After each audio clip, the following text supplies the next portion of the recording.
Welcome to LOA Today. I'm Walt and Thiessen. With me today is life coach and LOA teacher Joel Elston. This is your daily dose of happy. We are so happy you decided to join us today. Joel, one of my favorite things about doing shows with you, and you and I have done like hundreds of them. We've done so many over the years. But one of my favorite things is when we start off with a topic, we aren't really sure where we're going to go with it. Yes. And that certainly is going to be true today. Tie in the second thing that I find to be one of my favorite things is when it's a topic that we've done a lot. Yes. Because first of all, we've done it a lot. Secondly, because we've done it a lot and because we never really know where it's going to go, we can be sure of one thing. It's going to go someplace we haven't gone before. And that is guaranteed. Isn't that true? Yeah, it really is true. It really is. We can, in theory, we could use the same topic every week. We could. And just keep going because we don't know where it goes. And I mean, the PR would be boring as crap, but exactly. I mean, the show would be interesting. Right? Yeah. But maybe that's our gimmick. Say, well, this is our topic every week, but it's never our topic because we're going to do whatever you want to do. Well, today the topic is why we well, it also helps if I engage the tongue and the lips properly, but sure. Why we resist and how to break free. And resistance, I mean, that's a topic we've talked about a few hundred times. I mean, it's been an occasional topic around here. Right. And in the course of addressing it, we've come at it 1,000 different ways. I'm wondering what the new way is going to be today, because I know it's going to be new. That's the whole point of my introduction here, that I know It's going to be a different route from one we've ever done before. Completely. What that's going to be. So right. Let's find out. Well, and when you get on the topic of resistance, it's it's such a broad term anyway because it can apply in so many areas. So the initial thing for me, us as human beings we're programmed, and our brain's been programmed forever. So to change brain programming is really what resistance is, at least for the concept of what we're trying to bring about today. So you're conditioned over and over to whatever over the years to believe a certain way, to behave a certain way and react. So anything that changes that, the body has a natural resistance to change. The brain does. And because change sort of violates the homeostasis clause in the body, it's like, we don't like change. Homeostasis, we want to stay the same. And that's why I have a young man that I met with today. He's 25 years old and brilliant young man. He's got in his words, a good but boring job. And he saved up a bunch of money and he's in a good position. He's been living at home, so he's able to just stash every paycheck. So he has quite a bit of money. And he said, it's really, I have a belief that it should be literally against the law for people to live at home past the age of 25. It is maybe one of the most, I said, we got to get you out now. It helped, but unless you're visiting for a short period of time, you do not need to live at home.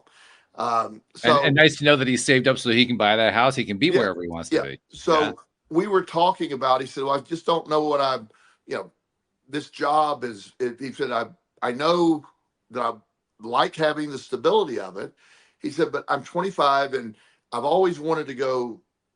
He has some tech experience. He said, I've just a dream has always been to go to California and just get in the tech world. He said, I have a shot at an internship and, it's not high paying, but it would get my foot in the door with a new AI company. And he said, he wants to go to Silicon Valley is what he wants to do. Yeah. And so we were talking about just that concept. And I'm like, well, yeah, I mean, that's, I don't know why we're talking. Go. Yes. If you get it, it's not he said, but I said, 25 is the year to do that. 25 is, you don't need the resistance. They use that word to that. I said, I don't know what's going to happen when you get up to California, but you're going to make tons of connections. He's that guy that understands the value of networking and all that. Oh, wow. And I gave him I gave him one business idea, like most of the tech people out there. And this is not mean to be stereotypical, but in a lot of cases, a lot of them tend to have sort of a autistic, that really brilliant Asperger brain where they're really good at what they're doing, but they don't always have the best social or communication skills. Well, this guy isn't super heavy on tech, but he's really good at connecting people. And So I said, I can create a business model where you go meet all these people, and you got Steve over here who is an expert at programming AI, and you got Dave over here who has a project that those two are never going to speak to each other, just statistically, because they don't do that and often. But you could be that guy that connects. And so I was explaining, I said, and that's just one business idea off the top of my head that you could do right now. That's basically being the Steve Jobs. Exactly. And so, I said, so you're young, you're 25, you got the money, you got to take this shot. You got to go do it. And he goes, but why am I resisting? And I go, you're programmed, you're safe here. You have this. And I said, in 10 years, are you going to be happy that you're working at a fuel distribution company that blah, blah, blah, whatever. I can't even say the whole thing without falling asleep, but the idea, I said, it's a good job for a 40-year-old man. Absolutely. But is this what you want now? You're going to regret it. You're going to regret not taking the shot because you're going to, eventually find somebody, you're going to get married, you're going to have a kid. And then the safe job is all you're going to be able to do because that's the responsible thing. So, he's on board. He's following up with the people. If he gets it, he's going to just jump on it immediately. He's going to do it. Now, I got him, and he will. So the only problem was just getting him to break the resistance, even though he wants to break the resistance. It's just built in. We have there's that what keeps you from leaping. I have that. I often post, the concept of implement, just go. Don't overplay it. I've talked to you about that. You historically, just to be fair, Walt, you've had a trouble leaping sometimes. You think? Yeah. So I and I push you like, just go. The idea that a situation has to be perfect, you'll never find that situation. You'll never find it where it's just right. You got to go. You implement, you patch, you repair, you fix, but you get going. And that resistance wants to make sure everything's perfect before you leap. And that's, the job's already going to be filled, and that's not going to ever work. Very true. Yeah. It's interesting all the different ways that resistance plays out. It's also interesting the different ways that patterns play out. Yes. I mean, statistically, I think this is probably true pretty much for everybody, although there's obviously going to be variations. But what is it they say, like 95% of the thoughts we have today are the same ones we had yesterday. We're that heavily patterned. Yes. And the patterns continue day to day, week to week. Now, you just described about that young man. You described a life path that a lot of men have followed. At 25, they decide whether or not to try something. And then by 40, they were married, they had a kid, they had the stable job, all that kind of stuff. A lot of men have gone down that route. My own particular route was completely different from that one. And yet, even as I look at myself today, my goodness, the patterning is ridiculous. What I do today is pretty much what I did yesterday and what I did the day before. So after all of my effort to shift away from the traditional pattern, guess what? I'm in a pattern.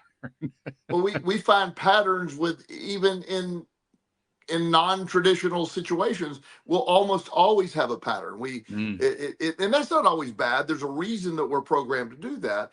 But having the ability, the way we're structured, isn't it? I mean, we're structured to live in pattern. That's the way we operate best, is when we work in pattern. I wake up every morning within 5 minutes of the same time without an alarm clock. Every morning. It's just my body is built on a pattern that way. And I get up and I have my morning routine. It's a routine. It's a healthy routine, but it is a routine. It's patterns every morning. Yeah. I do the same thing, and I find comfort in a lot of that. And I'm at a point in life where I wouldn't do anything different. I don't need to leap into anything else. I love what I'm doing.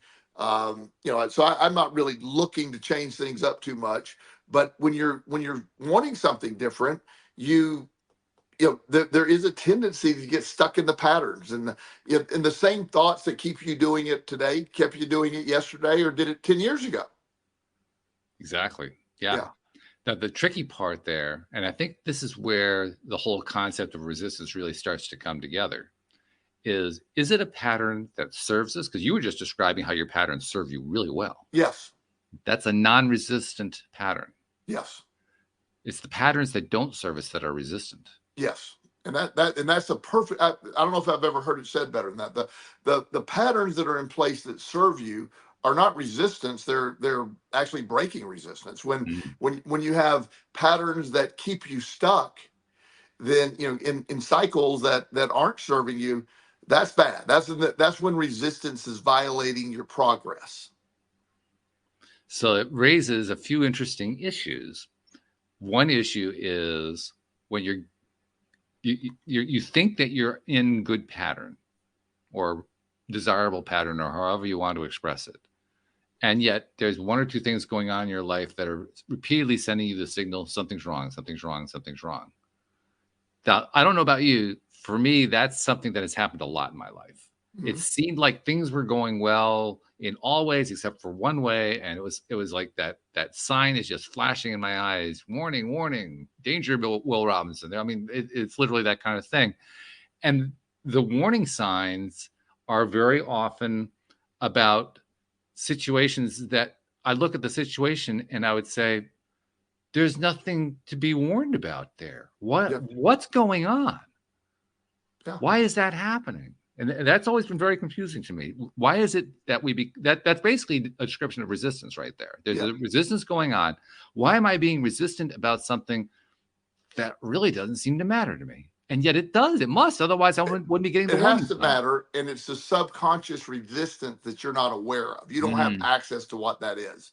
It's something. It's something you failed at before, something that felt embarrassing before, something that, you know, one of the things I was talking to a friend of mine, he's wildly successful doctor. He's 59 and divorced, gets along great. His kids are grown. His ex-wife is his friend.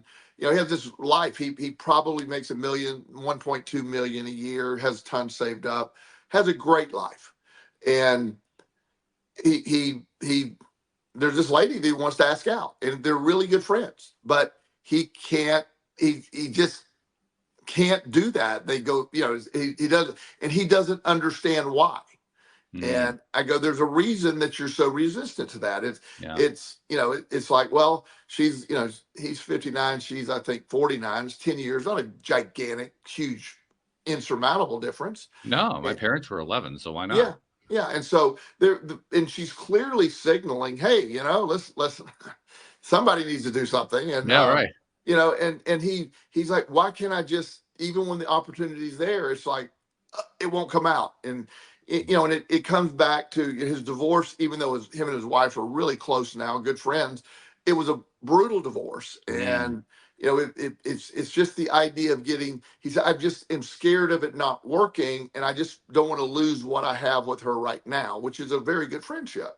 Yeah. And well, you get burned badly enough. You don't want to risk getting burned again. Exactly. And so most of the time, resistance comes from being burned multiple times or one really bad time. There's a resistance to that. It's protective. The brain's trying to protect you. The last time you did this, it ended horribly. So you're better off not doing that. And so that resistance pattern is there. And it doesn't necessarily have to be something conscious. That's never, very seldom is it conscious. Okay, fair enough. Yeah. And where I was going with that is, I guess that's what ties into the idea that so many of these things are connected to early childhood. Yes. Things that we often don't even remember from early childhood, and connections that we don't even remember existed. Which certainly can create confusion. I know that one from experience. Oh, we talked about that before. We talked about my friend who's another physician, a surgeon, that his experience when his mom made fun of his painting, how it literally made him be resistant to painting, and then he turns out he's an incredible artist. He didn't find that out for 30 years. Right, exactly. And that's the good kind. Yes. There's also the bad kind. Well, you know, the stuff that you've been hiding without even realizing that you're hiding is stuff that is uncomfortable. That it doesn't have a nice resolution like, oh wow, I can be a great artist. It has a resolution that goes down a dark path of some kind. It does. And where it ties in even more is that subconscious resistance also plays on your emotions, which have the direct impact on the law of attraction and how it affects. So there's stuff on these what I call the sub emotions that you don't even realize are going on. So you're attracting unintentionally the same thing. That's where the circle comes in. That's where the patterning plays out in ways that you don't really expect, because you can point to the fact that you wake up within 5 minutes of the alarm every day. You can point to the fact that you eat the same foods, or you do the same thing at the same time, all that kind of, you can see that part. Right. But the other stuff, those few little things that you can't quite reconcile, those stop signs that keep showing up, but you don't know why they're showing up, they don't seem to make any sense. The ones that are tied to some kind of either long distance, SWAT distance, or even relatively nearby, relatively recent events that you aren't even perhaps aware that they happen. Those are the ones that can just drive you nuts. Absolutely. And that's if they're driving you nuts, then you don't know. The worst part about those is not only are they driving you nuts, you don't know how to get out of them. Well, there's an example that this psychologist was talking about literally a few weeks ago, and I love this example. He said, when you're having a resistant moment, and you need to do something, you need to take an action, but somehow you're resisting. It could be in a relationship, it could be with job, getting a raise, or whatever.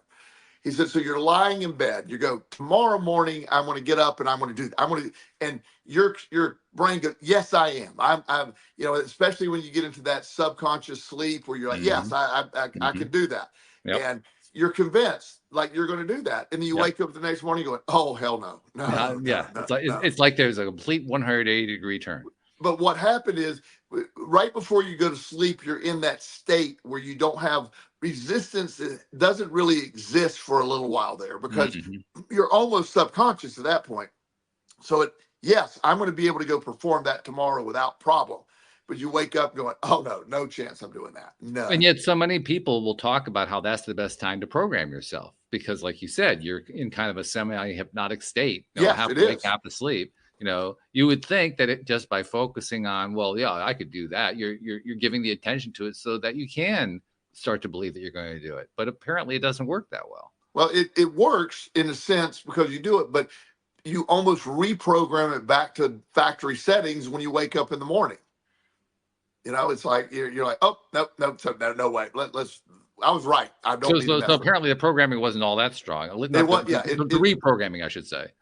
Right. The reprogramming. If you really want to do it, in that subconscious state, if you did it every night for 90 days, and that's a random number. There's no science behind that. I'm just throwing that out there. Sure. For 90 days. Now you can get to that. Then there's something that can attach subconsciously.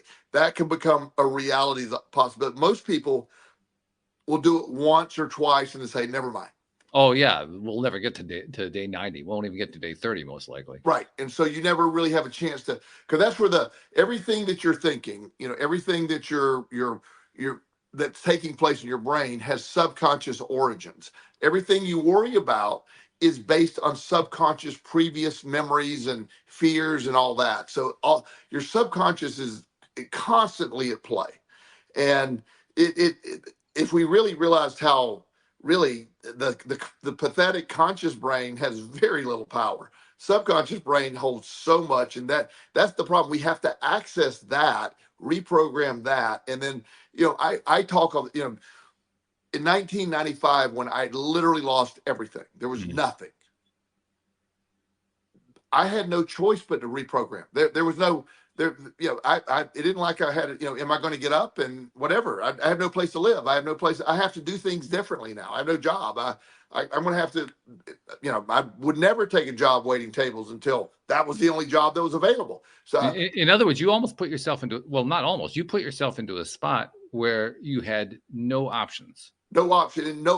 And people say that must have been frightening, and it was, but I'm also grateful because I would have, historically, especially in my addiction, I always made the wrong choice. So when everything fell apart and there was one option available, living in this sober living or transitional living home and waiting tables, that was there. It isn't like I had okay, well, I have 15 options on the table. I'm going to choose that one. It was like, that's the other one is be homeless or kill myself. That's pretty, like, I'm not doing the other two. So that was it. So I had the gift of no option, the gift of no choices. So let's take it away from that, because most of us want to try to avoid becoming gambling addicts and then putting ourselves to a point where we're going to be going to jail as a way to try to make change. Yeah, well, I give it 0 out of 5 stars. I would not. Yeah, that's right. I don't recommend that at all. So we don't really want to go down that route. That means we're dealing with situations where we do have multiple options, which just complicates the picture and makes things much more challenging. So the question becomes, well, then how the hell, if we're not backed up into a corner where we have only Hobson's choice to go with, how the hell do we make these changes? Well, that's why they're so difficult, because when things are going pretty well, most action takes place after something forces you to take action. The idea that, a lot of people, I hate my job. I hate my job. I hate my job. I want to quit one day. I want to quit one day. One day I'll start looking for a job. Then you get fired. Now all that changes. I got to get a job. Got to get a job. Now there's a whole level. You could have looked for 6 months before, but now you're looking desperately because you have to, you don't have, a lot of people don't have money saved up. So there's a need to go quickly. So you see the connection with, again, being put in situations, well, it's putting ourselves in the situation. I mean, what you just described, it, like you said, somewhere along the way, you could have deviated. You could have started to take the steps. You didn't take the steps. It's like that. The mindset is one of wait until I trap myself and then I can do something.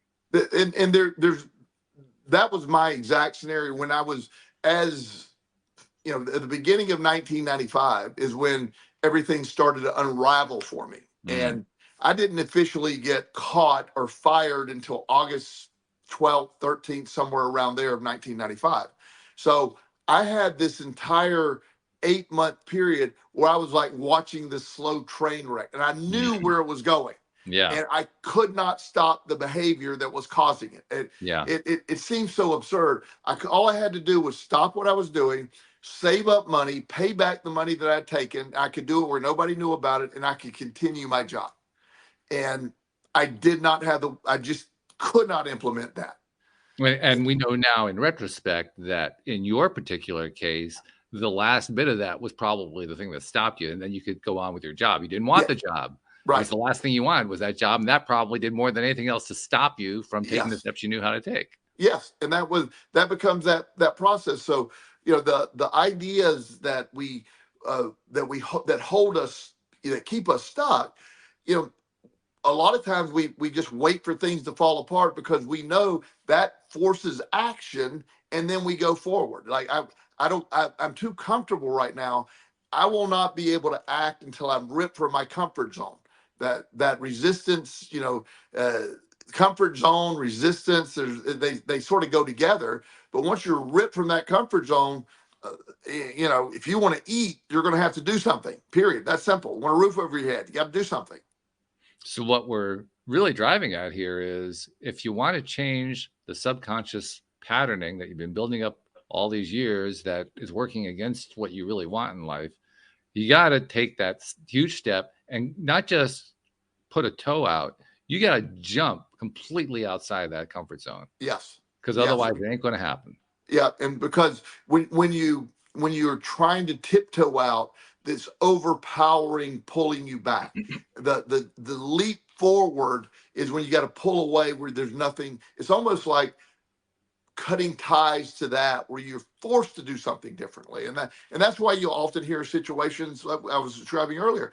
People subconsciously sabotage their lives a lot of times to make actions happen. Yeah. Yeah. And boy, is that frustrating. Well, it's a very frustrating, especially when it's like, okay, I could have done this differently. And also there's a sort of another nuance here that I don't know if you ever feel this way. Sometimes I don't even know what I want. It's like I could have a scenario like, and nothing in my life really applies now, but what do I really want to happen? Do I want that to happen? It's almost like, so you can get stuck in sometimes on the lower level things. The resistance really isn't a strong resistance. It's just simply. Well, and yet that is a form of resistance. It is, certainly.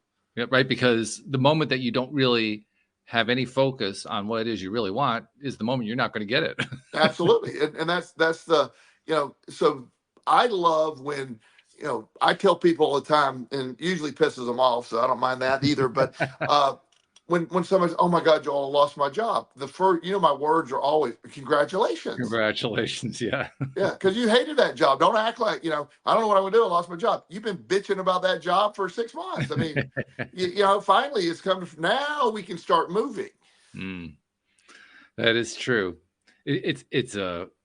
I guess it's the main reason why so much of life feels like a roller coaster when you're making progress, because that's kind of what that is. Yes. That's, you in a sense, you're kind of waiting for the next thing to go completely wrong, so you have to do something. Well, that's the roller coaster by definition. The car is rocking you this way and then swooping you that way and all that kind of stuff. Yes. Talk about being outside the comfort zone. Way outside the comfort zone. Yeah. And that's part of the when I had no option, when there was nothing left, it was scary, but it also was like, okay, well, let's go. I mean, waiting tables sounded horrible, but not eating sounded worse. It's a funny thing how our perspective changes depending on what our need is, because that's exactly what you're describing. If the need is severe enough, our perspective changes to, I guess, kind of match up, not just match up, but also to kind of push us to overcome it, I guess. Absolutely. And the human mind, the human condition is all of this, we built this over years. But when you realize that we are capable of almost anything, the brain, if you can conceive it, I really believe that you can have it. If you can see it in your hand, you can possess it. It can be yours. I believe that. But what I find interesting is most people can't really see it until they have no other choice but to see it. And that's the sometimes it looks really simple to me. I'm like, I can't believe that this is how we, like the guy today, get on a plane the moment they offer you that internship and go. Period. It's he said, but I got a girlfriend. I go, okay, are you marrying her? He goes, no. I said, okay, well, I'm not trying to break you up, but that sounds serious. And are you going to lose that internship or avoid it and miss that opportunity because of a 2-month relationship? It's a great question. Yeah. And of course, what that really does is that it asks you, doesn't just ask you, it kind of forces you to decide what your priorities really are. Yes. And I go, so if you're pretty confident that she's not the one, first of all, if she is the one, she would support the plan. That's probably the easiest test. Will you go with me? Yes, no, okay. Now we know whether it's now we serious, know. Yeah, and I'm not trying to be. I'm sure if this happens like I see it happens, I hate that guy, Joel. But I put it. Do not give out my email address. Give out your own this time, okay? I will not even. I won't even do that to you. So I'll have to take that one on the chin. But the reality is, there's an internal drive. I really, and I believe this way. Not everybody agrees with me, but I really believe there's a point and a reason for us to be here.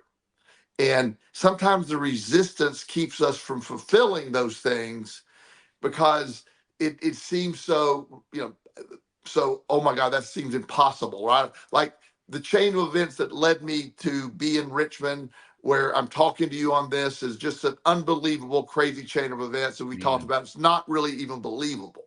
Right.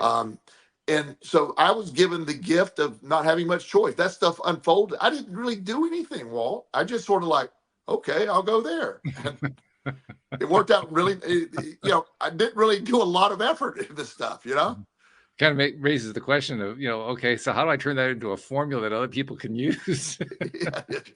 I haven't really duplicated it, but well, I think we kind of touched on it though. I mean, the way you did it is you put yourself into a corner. Yeah. So you had to you had only one way out of that corner. What are you going to do? You go to either take that way out or you're going to kill yourself, one or the other. That was it. Yes. And and there's events that take place in our lives. There's multiple events. The synchronicities that happen where we connect with people and situations, they're there. They exist. A lot of times we will ignore them. The ones that I have actually followed through with, or sort of let them go where they needed to go, have led to incredible things. I don't know how many synchronicities I've ignored, turned my back on, just tons. I mean, it's sad, because they're not really sad, because I've ended up in an incredible place. That's a wrong statement, but you wonder, I've never had one of those synchronicities that didn't lead to great things, but I have probably ignored 1,000 of them that I'm even aware of. Right. And you added the ones that you're aware of, it gets even bigger. Yes. It's a remarkable thing, though. You're right, because when those synchronicities come along and we skip them, we ignore them, we dismiss them, whatever, we do that all the time. Yeah. If I were to find some way to catalog them, I have no idea how to do that. But if I found some way to catalog them and keep track of them, log them on a day-to-day basis, so that I could go back and reference them, I would probably, first of all, drive myself crazy with how many opportunities I'd missed. Yes. But more than that, I think it would perhaps give me the breakthrough to the answer that I've been trying to drive at with our conversation, which is, how do I break the pattern? How do I break these habitual patterns that I'm in that are stopping me, that I'm resisting on? And the answer is very clear. You start paying attention to putting those synchronicities to work, because somewhere along the line, they're going to break the pattern just by following synchronicities. I just thought about this. It really fits nicely. And by the way, this topic is going lovely today. I like it. Well, it always works this way. It does. It does every time. And we don't know what it is. I mean, it's not like you and I pre-planned this one. Oh, I put a lot of effort into it, Walt. Don't underestimate. Well, your usual effort, I know. Yeah. I put no more or no less effort than I normally do. Than you normally do, yes. Yeah. So, and thank you for that, by the way. Yeah. So I have a friend that was my best friend, who passed away years ago. His ex-wife, or a widow, lives in Atlanta, and she's amazing. She's hilarious, and we're very good friends. And I mean, just simply, we're very good friends. So she'll often check in with me, and so her kids now are 11 and 15 maybe, and so we were talking, I don't know, several weeks ago, and she, was talking to. She got a great job. She went from being a nurse to a nurse practitioner. Oh. She's doing great in life, and we're talking about that. She said, I've been just can't attract a man. I need somebody that's, that would understand. And most importantly, I need somebody that accepts my kids. And she said, but I do have this date with this guy coming up. And I said, okay. And, I said, well, I hope that works out. I said, yeah, somebody hooked us up. And I don't know how we got to the point, but she said, well, yeah, my friend Kevin is going to watch the kids. And I said, okay, well, that's cool. I said, who's Kevin? I'd never heard of him. Oh, he's just this guy he lives around the corner. We're really good friends. And when we go out to dinner, he takes the kids out. The kids love him and all this. And so I keep hearing talk about Kevin. I'm going, yeah. I said, I got to ask the question. I mean, I'm a little confused. You keep looking for it. It seems like this guy, Kevin, is already the person filling in the blank. And she goes, I mean, I never really thought about that. I said, he's got a good job, and the kids absolutely adore him, and he's trusting with the kids. He's known them since, and I was like, really? And it ended up being, something she started thinking about. And so Kevin sort of had that. And they're good enough friends to say this. She goes, talked to Joel the other night, and he asked, so she ended up, they started dating, and it's going great. It's just it's so obvious. Good for them, by the way. Yeah. And it's so, and he never thought about it either. He was like, well, yeah, I mean, it's sort of weird, because he was divorced and never remarried. And, just always was helping her out. And the person, everything she was describing in a person was him. Mm-hmm. And he's been there the whole time. He's been there since the kids were little. Yeah. Yeah, and so that's hiding in plain sight, is what. And so the resistance was so strong that even when it was so friggin' obvious, it just wasn't something she could see, or he couldn't see either. He texted me and goes, "Yeah, that was a good suggestion." Understatement of the century. But how many things are like that? How many things that that we're resistance? Sometimes we're resistance to things that are already there. We just haven't seen them. Yeah. And sometimes we're resistant to things that are already there that we have seen and we've dismissed. That's essentially what that situation is. Yeah.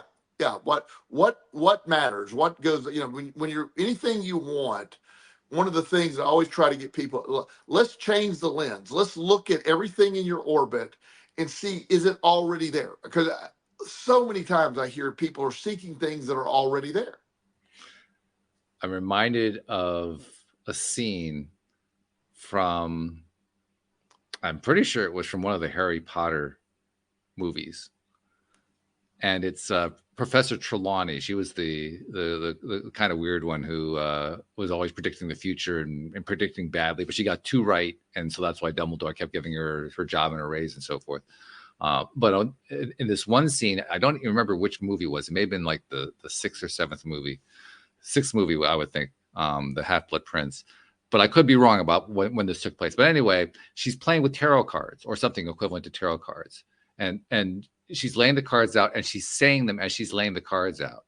And then she lays out the perfect layout that describes exactly what's going on, but includes details she knows nothing about. Right. And she says, well, that can't be right. And she starts all over again. Yeah, exactly. Exactly. And that's sort of the thing. That's a great example, because the universe, I really believe this. The universe is conspiring. It wants us to get it. It's us that blocks it. It's not the universe. It's like, come on. I just imagine if there is such thing as a guardian angel or someone looking at this going, just shaking their head going, are you kidding me? Really? I mean, I can't put a flashing red sign on this. You've got to see some of this yourself. People have actually written novels and stories about situations where there was that guardian angel, that spirit guide or whatever you want to call him, who has been trying for, it seems like, for millennia to try to get their host person that they're working with, to get this one signal and Right. Get the signal. Come on, get the signal. Get the signal. Come on. You can do it right now. Come on. Get the signal. And finally he gives up, says, oh, forget it. And he gets a signal like, oh my God, what happened?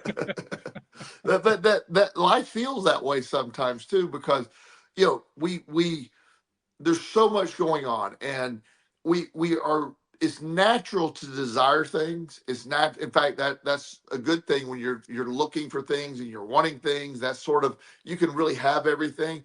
But the blocking mechanism of resistance is, if we could easily defeat resistance, it would be like just literally turning the radio dial to exactly what you want that's there. Well, let me pause and just kind of toss an idea out there. Just because it just occurred to me, maybe it's a clue to how we can knock this resistance monster down. Maybe we should just stop caring about resistance. Okay. I don't really know even how to do that necessarily. Yeah. Well, the problem, and I'm open to all ideas, but remember, you can't not care about something that's stored subconsciously because you don't know it's there by definition. That is a problem. Yes. Yeah. So let's work on it, but it's not quite there yet. Okay. The resistance doesn't care. It's in a place where caring isn't a factor. That's really interesting, though, isn't it? Mm-hmm. Because on the one hand, you don't really care about it, at least not consciously. But on the other hand, you care about it subconsciously. You care. Yeah. Your subconscious kept. I mean, that's how the programming happened, right? The programming was that you kept playing that over and over and over again subconsciously. Yes. So on some level, you did care, right? Even if you don't care consciously. Yeah. Well, shoot. That means you got to care on all levels. Yeah, that's when we'll start driving ourselves crazy, and then no kidding. Then we'll get into quantum theory, and that'll be a problem. Yeah, well, I won't say anything about entanglement. Don't worry. Yeah, thank you, because it's that you're getting on the edge of that. But seriously, it does actually kind of summarize how challenging the problem is, and it keeps begging the question: there ought to be a way to just solve this. There ought to be, I mean, we talked about this enough times. You would think we'd come up with a solution by now. Right. Well, and there is, but again, the price of that solution is what most people put yourself in a situation where you lose everything and you have no options whatsoever. Resistance goes away. Okay. Well, that certainly does sound unappealing. So I get why people don't want to do it. That's the gift. That's what I say. I was given the gift of no option. That was it didn't seem like a gift at the time, but it was one of the greatest gifts I've ever seen. Well, and yet you actually gave it to yourself. I mean, we know enough about your story. You set yourself up, so clearly you gave it to yourself. Yes, and it worked. It works amazing. It's one hell of a prescription, though.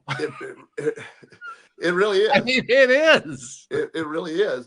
So I would love to see this concept of us understanding, when people understand what keeps them going. Is there, like, I asked somebody the other day, did you ask this like this guy he wanted a raise, and he's this timid young man that is like, well, I don't know. I heard they're not giving raises. I go, they're not giving any raises to people who don't ask. That is true. It's true. No raises if you don't ask. So he goes, but how do you ask? And I go, it's just, I need a raise. I've been here a while. Maybe list some points of why you feel you need a raise. I wouldn't get too deep. Oh man, it's just so embarrassing. I was hoping they're going to give me one on their own. I was going to it's been 2 years. You think that's going to happen? He goes, no. I said, okay. So after 3 or 4 weeks in a row of that making our motivating point, he walks in, sits down with his boss, fumbled around, and boss said, what, he's a no nonsense guy. Said, what do you want? Almost got up and left. He goes, I'm just wondering, is it possible to get a raise? He goes, yeah, how much do you need? And the guy goes, well, I've been here for 2 years to get a raise last year. So you're doing a really good job. I'll give you $100 a week raise. He's like, oh, okay. A bit of a shock there. Yeah. And so he was not expecting that, but he almost automatically was like, why didn't I ask a year ago? And I go, but we have that. There's things that you think about, you should ask, but you dismiss, the idea of, the relationship stuff's almost always the most obvious because most sides never ask. And, it's so freeing in relationships to just simply ask. Yes or no is okay. It's that in between that seems to drive everybody crazy, but I don't know. So let's just ask or not ask. I don't know why we have such a roadblock to that. And also, by the way, I'm the last person. I do know why. I think I can answer why. The reason we have such a roadblock to it is that we haven't lived through to the point where we realize what the negative consequences are of not asking, of not saying. We haven't gotten through there yet. Yes. And a disclaimer for our audience. I am the last person on the planet to give relationship advice. Just saying. It is not Joel's wheelhouse. I got a lot of wheelhouses, but that's not one of them. Which is pretty wild because like half the things we've talked about today are relationship based. Yeah. Figure that one out. Believe it or not, I'm good at sort of telling everybody else what to do. Just saying. So you don't give relationship advice. You just say, go do this. Yeah. This is the step that you should take. I think you're pretty good at relationship because you see two people who are perfect for each other. And you say, well, hey.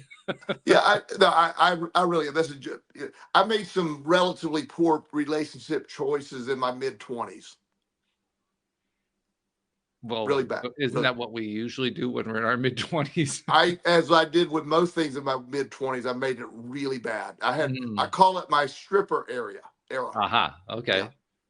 I don't think we need more explanation than that. Yeah, that gets about as graphic as we need. Yeah, it gets much worse.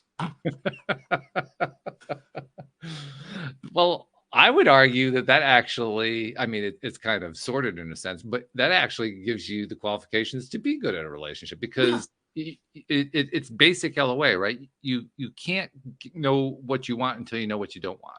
Absolutely. You have to know what you don't want first. You just tend to do it in extremes. I do everything. Which you're very good at, by the way. I am. I'm very extreme. I don't know if I've told this story to you even personally. I don't care if I say it. Years ago, as I said, this one young lady I was dating, she was a stripper, and I was over at her apartment, which she shared with 3 other strippers one night, and 4 masked gunmen break in and they have a shotgun. They hold a shotgun to my head and take my money, and which was really disturbing. So yeah, I would think, yeah. Yeah. So years later, she contacts me and she found me. She said, "You seem to be doing well. I owe you an amends." And I said, "Okay." And she goes, "You." This was the funniest question in the world. She said, "Do you remember the night that the guys broke in with a shotgun?" I go, "I recall that. Yes." Yeah, that kind of stuck in your mind a Yeah. little bit. And Yeah. she goes, "That was a setup. They were my friends. They were never going to hurt you. I knew you had money on you." And I go, "I owe you an amends too, because I took $5,000 of cash from your stash in the closet, is what they stole. So we're even." That's a true story. That's really true. True story. Oh, that's like a stand-up comedian's joke. I mean, it really is. My life was a comedy, tragic comedy back then. I could write a book on the stripper era alone. That was I think you should abandon the whole law of action book and just start writing that book. That book will sell 1 million copies. That period of time was it was way out there. So. Wow, that's great. Yeah. So I thought that was a good time. But it was just, you see all this stuff, and I'm always fascinated that we have a group of people that, as humans, we're here. We have this incredible gift. We've been given this law of attraction that all we have to do is sort of. Seems so simple, but yet there's many factors, but resistance is one of the biggest ones that keep it from really working. And it's so easy to say, "I don't want to resist anymore," but the part that's resisting doesn't hear that when you say it. It doesn't hear that. Yeah. Because what it hears is the same old record it's been playing all these years. Yeah, I'll give you an example. Walt, I want you to tell your heart to stop beating right now. Yeah, right. What's going to happen? It won't. It's going to. Well, there are some people who are capable of doing that, but I don't want to push it. I'm going out on a limb saying you're not one. So not one. No, that's a fair. It's a safe statement. Yes. Yeah.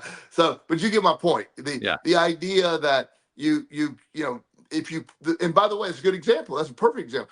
There are people that can do it. Do you know how many years it takes to train? Lots and lots of training. Years of monks that spend years in silence and practicing that. Right. So yeah, you can change it, but they didn't just decide, "I want to be able to control my heartbeat with my thought anymore." They didn't happen in one day. One of the things that I find to be most fascinating on this whole topic, because the topic is essentially how we have programmed ourselves and how that programming continues to control us to this day, and then leading up to the question, how do we change the programming? That's essentially what we're talking about. Yes. That topic, to me, one of the most fascinating pieces about it is the fact that if you're somebody who has a strong desire to be stimulating your thinking and your attention and so forth in a myriad number of ways, you're the one most likely to be permanently trapped. Yes. If you're somebody who absolutely enjoys focusing on the same thing over and over again, you're the one most likely to be able to reprogram yourself. Yeah. It's almost unfair. It is. And, the brain being so complicated, being so, and we're not even, more about the mind and the brain being two separate components, the mind being even more complicated than the brain. Oh, yeah. Yeah. And so the systems that are in place, the subconscious operating system that is there is meant to be difficult to change.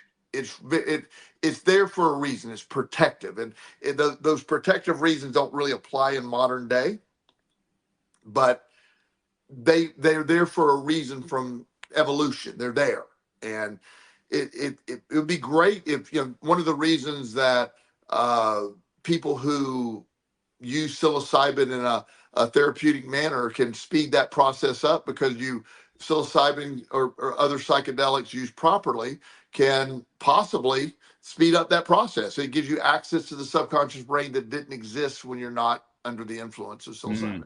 Yeah. Well, I'm not ready to go start doing a whole bunch of psilocybin just yet, but you just nudged me a little bit closer.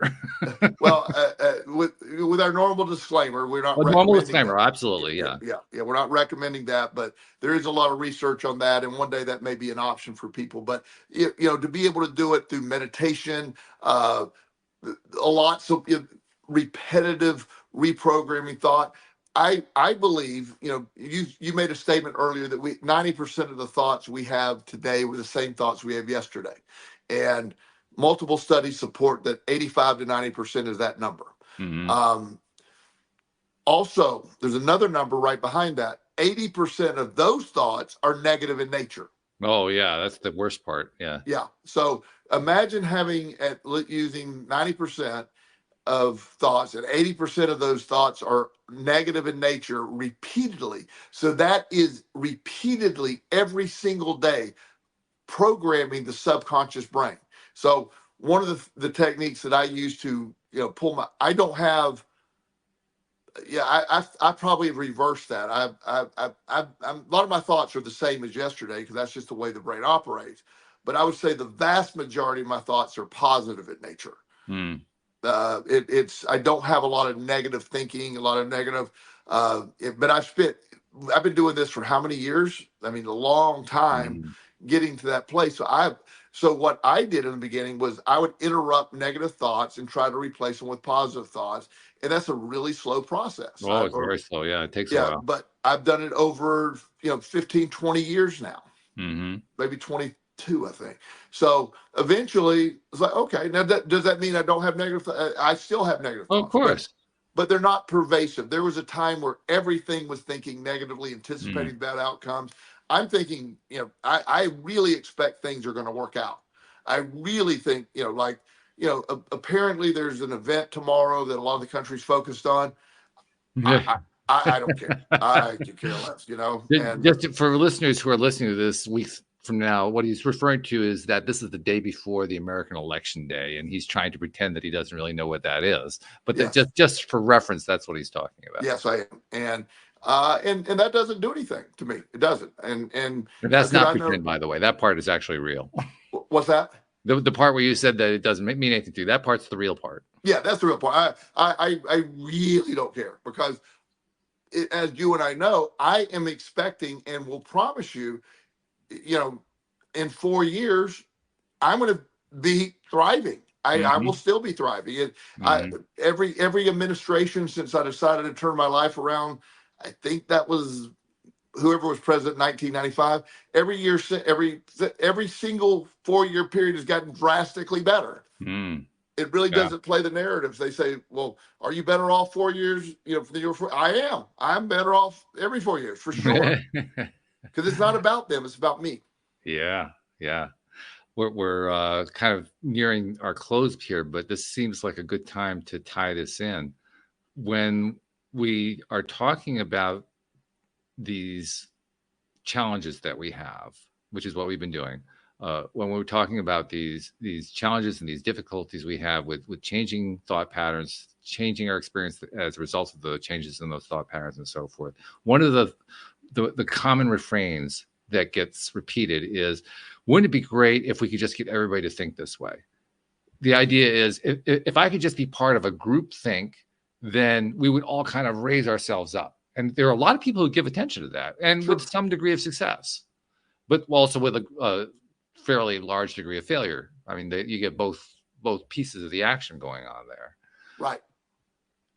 I want to throw out a question to you about that, which is, do you think that trying to find ways to get other people to think that same way is more productive or more counterproductive? I try to get everybody to think the way they want. I challenge individual thinking. I believe I want people to think individually. I think sheep mentality is terrible. I think we miss. I love ideas. I love contrasting ideas. I really believe that differences strengthen us. I love to hear other sides. You and I have talked about it a bunch. I love other ways of thinking. And that's not always been the case for me. I used to buy into that, that herd mentality. But when you follow the crowd or you follow the herd, you go no further than the herd. That's it. That's all you do. So if you want to stay stuck in the middle of mediocrity and all that, do exactly that. If you want to get outside the box, think differently. I encourage. I work with my young people, thinking differently, seeing it differently. I don't mean you have to give up your belief system, but I want you to really just get outside of it and quit taking things as, well, this is what my parents said, so this is exactly how I should be. Your parents may be really right. Give that. When it came to religion for my children, I challenge them. I want them to do their own investigation. I want to look at them all. I told them what I think. They asked me what I believe, and I explained mine. I said, but I don't want you to accept that. I want you to look at it all. Well, the reason I bring this topic up toward the end is you made reference to the event that you like to pretend doesn't really enter into your conscious mind, but that is the election. And the reason I think it ties together is in an election, usually there are just two candidates. I mean, usually there are also some minor party candidates, but where a presidential election is concerned here in the United States, because of the nature of the electoral college, it's really just two candidates. That's just always going to be that way. And as a result, you have one camp supporting one candidate, another camp sort of supporting the other candidate. And so many people in each one of those camps throw a tremendous amount of time and energy and resources. These are the people known as activists, by the way. They throw time, energy, and resources into trying to get everybody else to think the way that this candidate thinks. Yes. And essentially what you just said in your statement in answer to my question about, well, do you think it's a good idea, is it's really not a good idea to support either side. It's really not a good idea to join a political party and join a political faction and support a particular candidate and go after, making that your main thing. Not because there's anything inherently wrong with that, but because it doesn't inherently help you. Right. And what I do is I vote. I've already voted, and I pick the candidate. Neither candidate excites me. I'm not. I find it fascinating that we have 360 million people in this country, and these two people are our best. I find that really difficult. But nonetheless, I made a choice based on what I overall believe matches what would be beneficial to me and my family and my belief system. Either one that wins will be beneficial to me because I will make it beneficial to me. That's just what I do.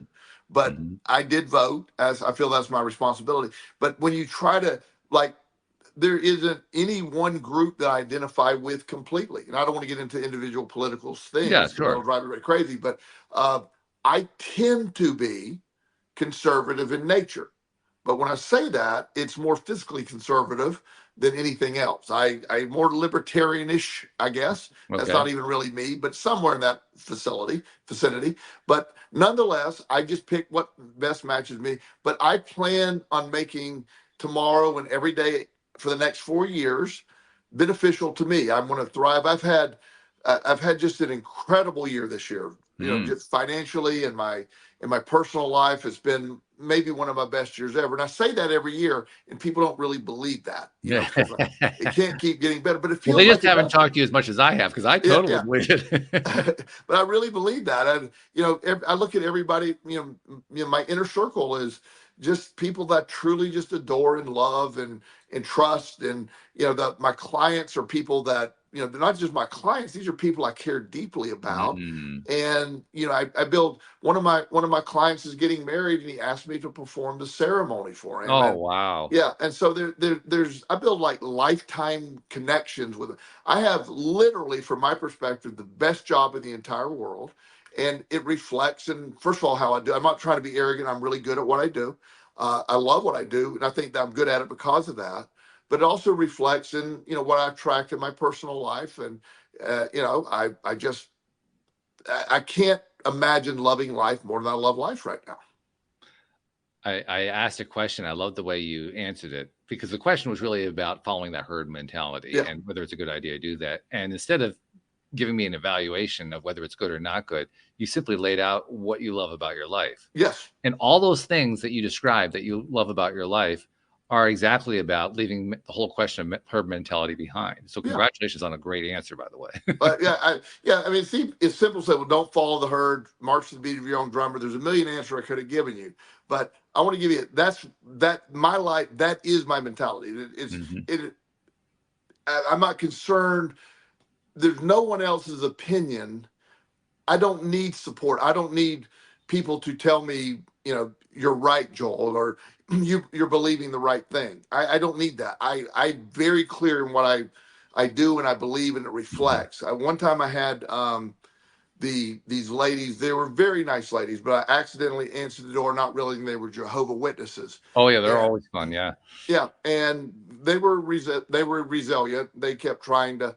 So I kept talking back to them. They said, "Well, can I share some information?" I go, "Can I share some information with you first?" Yeah. And so I handed them a book. You took one of my favorite plays. You just grabbed it right out of my playbook. Yeah. I love doing that. That is so much fun. Did you hand them the book, The Secret? I didn't know, but I'm going to use that one next time. So, of course, I have several copies by my front door just in case. Just in case Jehovah's Witnesses. Yeah. I didn't know it was going to be for the Jehovah's Witnesses, but, that's who got it. And I talked to them about it. They kept trying to say, well, that's nice. And I go, no, you're not understanding. And finally, I actually had the Jehovah's Witness say, "Thank you, have a good day," and just try to get away from me. I'm like, no, come, take my book, please. I had Jehovah's Witnesses running to avoid getting my book, The Secret. Don't go to that house. Just don't waste your time. I'm probably on their website like, man is crazy. He's going to try to talk to you about crazy stuff. You're blacklisted by the JHs. Yeah, well, I mean, there's worse things. That is funny. Really good stuff. Well, we did it. We said that we were going to come up with a topic that would go in a direction. We've never done it before. We definitely did it. It might be our best ever discussion on this topic, to be honest. We had a lot of fun doing it, which is probably it was great. Yeah. Okay. So, thank you very much. Thank you, podcast listeners everywhere. We'll see you all next time here on LOA Today. Goodbye. Have a good week.